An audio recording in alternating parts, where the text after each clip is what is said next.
ফ্যাকাল্টিরা আমাকে নিমন্ত্রণ করতে এসেছিলেন যে আমরা একটা, যেহেতু থার্ড ফাউন্ডেশন ডে, তো আমরা এটা প্রজ্ঞা ভবনে করব।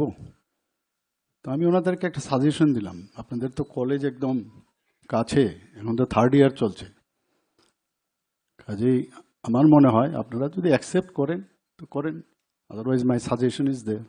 মুক্ত দ্বারা হলে কাছাকাছি হবে, সুবিধা হবে।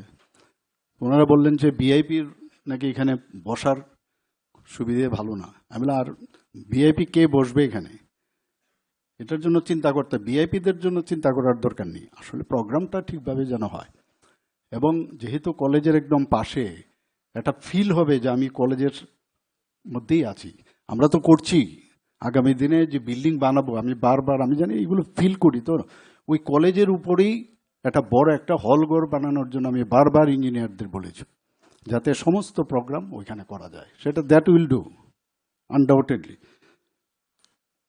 তো ওই জায়গায় দাঁড়িয়ে আজকে যে third foundation day of Agartala government dental college এবং আইজিএম হসপিটাল, পাশাপাশি আমরা জানি একদম আমরা জন্মের পর থেকে তারও আগে আইজিএম হসপিটাল নাম ছিল না, ভিক্টোরিয়া মেমোরিয়াল, বিএম হসপিটাল। রিক্সায় বসতাম, বিএম হসপিটাল যাব।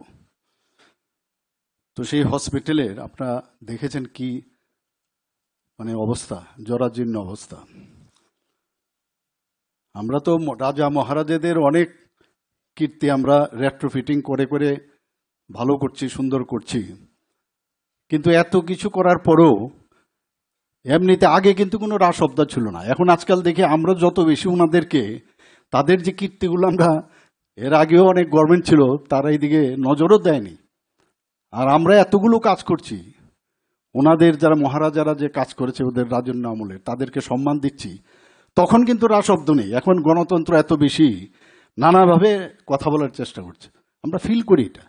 এই ভিক্টোরিয়া মেমোরিয়াল, এখন যেটা আইজিএম হসপিটাল, তার রেট্রোফিটিং করার যে আজকে ইনোগ্রেশন, এবং মেইন হচ্ছে রিস্টোরেশন অফ আওয়ার হিস্ট্রি।